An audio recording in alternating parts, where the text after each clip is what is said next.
Hallo, ich heiße Stavros Diamantakis und ich möchte Sie recht herzlich einladen zu einem analogen Fotospaziergang. Heute werden wir etwas über die Altisa Kamerawerk in Dresden besprechen. Dresden, natürlich VEB, Betriebe und so weiter. Ein hochinteressantes Kapitel.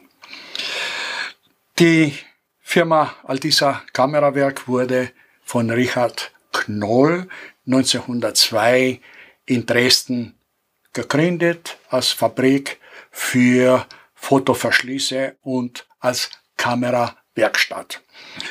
Etwa 1926/27 wurde die Werkstatt von Emil Hofer übernommen und dort erschienen zum ersten Mal die Boxkameras Emil Hofer Echo Boxkameras. Der Emil Hofer war eigentlich ein Kamerabastler.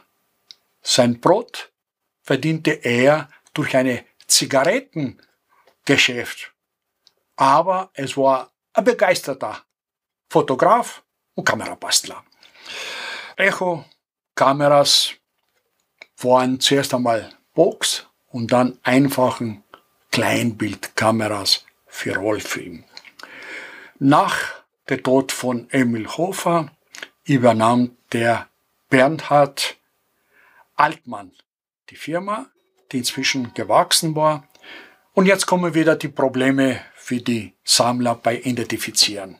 Die Firma firmierte als Amca Kamerawerk Berthold Altmann und dann wieder als Altisa Kamerawerk Berthold Altmann. Die Produktionspalette war von Box, Kleinbild, Sucherkameras, einäugige Kameras und auch zweiäugigen Reflexkameras wie das Format natürlich 6x6 auf Rollfilm.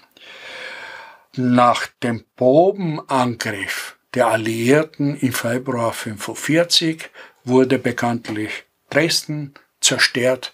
Auch diese Altisa oder Amca Kamerawerk war ein Totalschaden und dann weitermachen war nicht mehr möglich.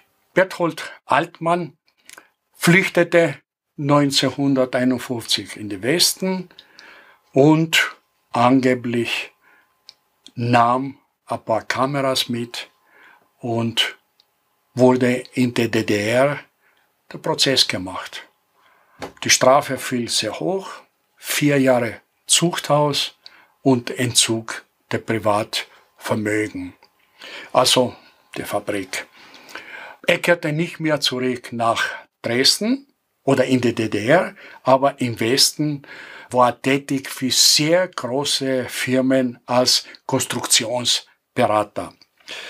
Interessant ist jetzt die Geschichte mit dem Vermögen.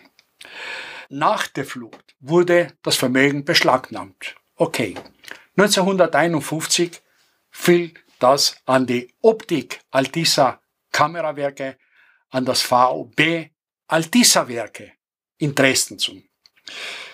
Ein Jahr drauf, 1952, hieß VEB Altisa Kamerawerk in Dresden. 1959 hieß wieder VEB Kamera- und Kinowerke wieder in Dresden und 1961 wurde das Gebäude der ehemaligen Altisa Kamerawerke total aufgegeben und einfach alles verschwunden. Man wusste nicht mehr von Berthold Altmann und wusste nichts mehr davon.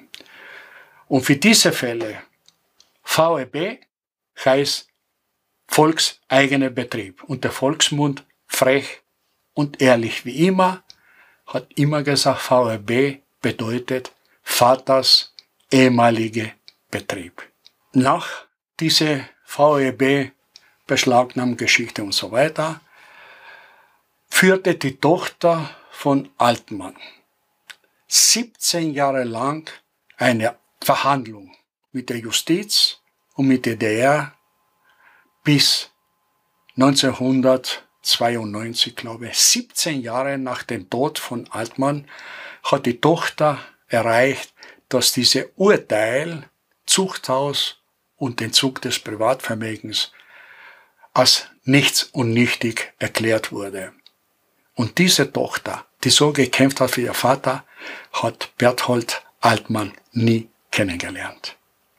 Aber zurück zu unserer Kamera.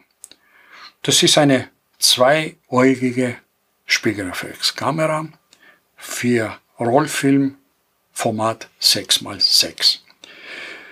Die Optik ist ein Rodenstock, 75 mm Brennweite, der Verschluss bis 170 Sekunden und einen Selbstauslöser ist auch vorhanden.